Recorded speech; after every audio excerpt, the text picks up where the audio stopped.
Welcome back, friends and fellow travelers. Aren't you guys a sight for sore eyes? I haven't seen you guys in a week. Well, really, I haven't seen you guys in a couple days, really, because we do post a lot. Marius is giving me the side eye from the other side of the camera, because I don't know. Do you have a problem with me telling our friends that they're my friends? I waved. Oh, you did? Okay, good. All right, cool. I don't know, maybe I'm misinterpreting Marius's mood. Today we are going to be making some cinnamon cocktails, which is pretty low-hanging fruit, but it is something that Marius extolled his passion for to me last week. And he said, I wrote all of these, what did he say? I wrote all of these suggestions down in Monday, and you don't even look at Monday, and you don't look at, and if you don't want to take my suggestions, that's fine, but just erase them off of Monday. I don't want to see them anymore. He was really passionate about it. So I said, hey, I'm sorry. I'm just, between Slack and emails and posting and wanting to get in the odd game of either Fortnite or maybe, I don't know, Hogwarts Legacy or something. It's really difficult to fit in more work. I mean, a man has to have a hobby, does he not? So yes, I've been slacking on the Monday, but I do appreciate all of your suggestions, Marius. They do not fall on deaf ears at all. So today we're doing one of Marius's suggestions, 3 cinnamon cocktails. I thought it would be nice to give you guys like a whole history of cinnamon and all the different varieties, but then I got lazy and I didn't want to outsource anything to ChatGPT, because guess what? I don't want to use 50,000 gallons of water just to give you guys information on cinnamon. And I didn't have a lot of time to do the research. So Marius is going to fill in for me. Marius? Cinnamon is tree bark. So yes, it is. But there's all kinds of different cinnamons, though. It's like, well, there's real cinnamon, and then like... Here's the thing. There's cinnamon, the Ceylon cinnamon, which is like the real cinnamon. That's what they call like real cinnamon. And then you have the cinnamon that they sell at Costco, which is the cinnamon that in large volumes of that cinnamon, it sort of tastes like big red chewing gum. That's not the cinnamon that we're using today, though. We're using Ceylon cinnamon. Cassia. Cassia, yeah, cassia cinnamon. So we're using the Ceylon cinnamon, which is a lighter version of cinnamon. It's not as like robust. But the way that I make cinnamon syrup is blending it all in a blender and letting it infuse for 24 hours, as opposed to just lightly toasting it over the stove and letting it infuse for like a couple hours. I do like a whole 24-hour infusion, and so it gets very cinnamony. It's like super cinnamon syrup, as opposed to just cinnamon syrup. We're gonna take our super cinnamon syrup. We're gonna make 3 cocktails for you today. And yeah, I don't know. I think that's about it. Let's get on with it. So the first cocktail that we're going to be doing today is called a Gunmetal Blue. It was created by Nicholas Bennett at Porchlight, and someone else that I'm going to look up right now because I forgot. His puppet? Mike Shane. Okay. Huh? Not the puppet. No, that's... Wait, the what? Not the puppet. Isn't he the one? No, yeah, Nicholas Bennett does the puppets. He's awesome. Yeah, I love Nicholas Bennett. He didn't make the cocktail with his puppet. It was an actual human. Oh, yeah, the puppet didn't help him. Or maybe his puppet is named Mike Shane. Anyway, they created it for Porchlight Bar back in 2015. I don't know. At some other time. It's called Gunmetal Blue, and what I like about this cocktail, not only that it doesn't have cinnamon, so it makes the cut, but that it uses blue curacao in a non-ironic way. The thing is that there have been some ingredients like Midori, blue curacao, stuff like that, even Frangelico, that is really associated with like nightclubs and then like 1980s and 90s like syrupy sweet cocktails that have made their way back into proper cocktail culture and are used completely unironically and make a really great thing. I gotta say that there is a sort of looking down your nose at blue cocktails in the industry, but you're not gonna look down your nose at this one. This one is a good one. Let's get a shaker out so we can actually make the darn thing, shall we? Alrighty then. Alrighty then. All right, here we go. First things, 3/4 of an ounce of lime juice. We're gonna do 1/4 ounce of peach liqueur, 1/2 ounce of blue curacao, 1/4 ounce of our beloved cinnamon syrup, 1.5 ounces of Vita Mezcal. That actually calls for Vita specifically, so lucky you, it's the easiest one to find. I gotta say, I need to put finger cots on because I was cleaning that out and I was like wiping the side and something sharp cut me on both fingers. And getting lime juice in both of those fingers really sucks. Really, really sucks, let me tell you.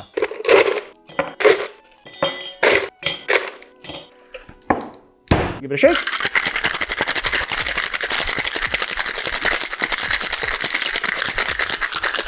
Give it a strain.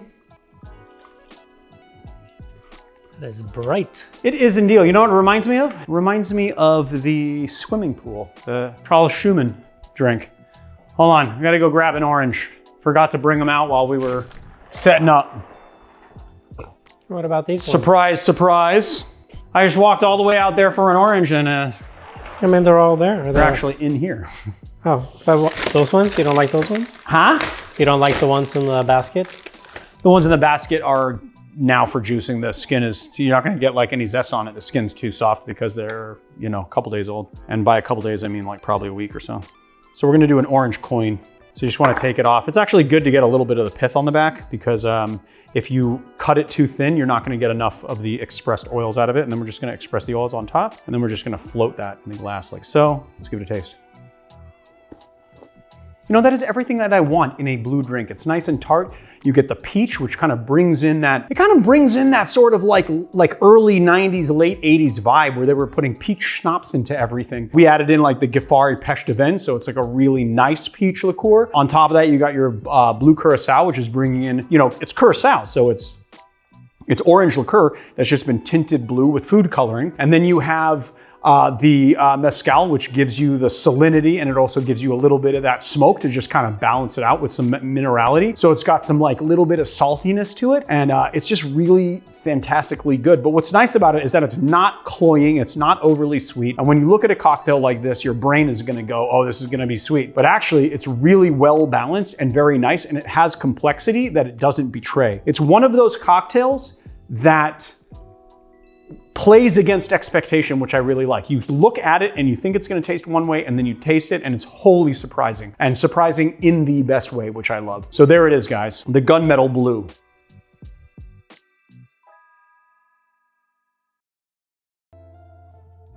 Next cocktail is called a Spice Trade. It was created by Los Angeles bartender Nathan Howard. Nathan Howard worked with me at Kohl's for many years. This was one of his menu cocktails. I'm pretty sure I've done it on this channel before. It is freaking fantastic cocktail though. The last time we did it, it was around the time Dune came out, or maybe Dune 2. Oh, and we did the Spice, yeah, and it was like we did like Spice Trade. We did it like as a Dune cocktail, yeah.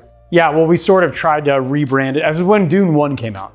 So that was a couple years ago now. It's a few years ago. Yeah, I think that's like, yeah, COVID times almost. Yeah, COVID times, cool. But anyway, people don't give this cocktail enough attention, in my opinion. It's a fantastic cocktail, and it pairs two unlikely ingredients, which again, playing on the theme of the last cocktail, it's another cocktail with ingredients that play against your expectation. You would never think that basil and cinnamon go together so well, but they do.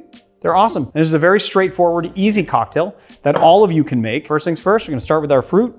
Always start with the least expensive ingredients first. Gonna give it the old squeezy pants. 3/4 of an ounce of our lemon juice. We're gonna do a few of these, few. I don't know, maybe do 6. Depends on how basil you want. If you want it really basil-y, then you know, do a bunch. And if you don't want it so basil-y, do less. 3/4 of an ounce of our cinnamon syrup. And 2 ounces of gin. Pretty straightforward. Do I have 2 ounces left in this bottle? Yes, I do. Very nice. Now, before we do anything, we're gonna have to give this the old muddly poo, because you wanna make sure that you express those basil-ish-nesses. I like to give it a press. I don't like to go like this. I don't wanna shred it too much. It will shred when we shake it anyway. We're gonna double strain. And you probably will get little bits of basil in the drink, but I think that's kind of nice. We're gonna put this in a, I gotta say, this is one of my favorite glasses. This pony glass is just, always put your ice in the big tin so you don't splish splash around or make any mistakes. Or if you do, it's easy to correct anyway and you haven't destroyed your cocktail. Give it a shake.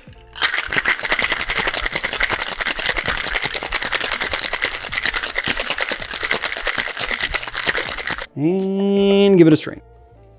Ooh, look at that color. Look at that color. We're gonna give it a little tiny leaf. Give it the old smacky poo. And just put it straight on top like that. Give it a little sip.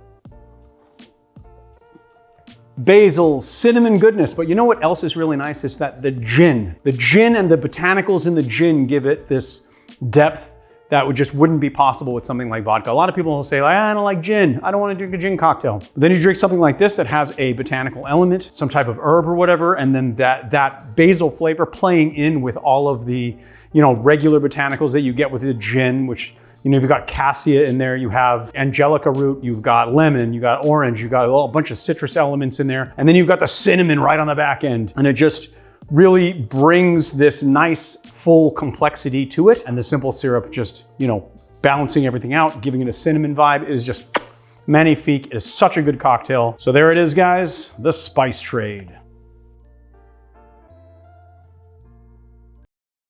All right. For our last cocktail, I'm going to do a gussied up Knickerbocker. Now, this is my own gussying up of a classic cocktail called the Knickerbocker. The Knickerbocker dates back all the way to somewhere between the 1840s, 1850s, and is named after Dutch settlers who used to roll up their knickers to the knee. They also used to, back in the early 1900s, they used to call that same type of pant a +4 because it was to the knee +4, but not to the ankle. Anyway, it was then immortalized in Jerry Thomas's Bon Vivant's Guide or How to Mix Drinks in 1862. It was one of those category of cocktails back in the 1800s used to be called fancy cocktails. So a fancy cocktail was a cocktail that was gussied up with all sorts of fruits of the season and everything, very closely related to a cobbler. All right, so we are going to, it's I want to grab with my other hand because I don't want to get lime juice in my cut. Okay, so first things first, 1 ounce of lime juice, 1/2 ounce cinnamon syrup, 1/2 ounce raspberry syrup that I made with freeze-dried raspberries that I freeze-dried. It made the best raspberry syrup I've ever had. Literally, freeze-dried raspberries, 30 grams in 200 mils of simple syrup is like heaven on earth. And made, look at that, deep red color. It's amazing. 1/2 ounce of raspberry syrup, 1/4 ounce of Creole Shrubb, which is an orange liqueur that is based in rum agricole.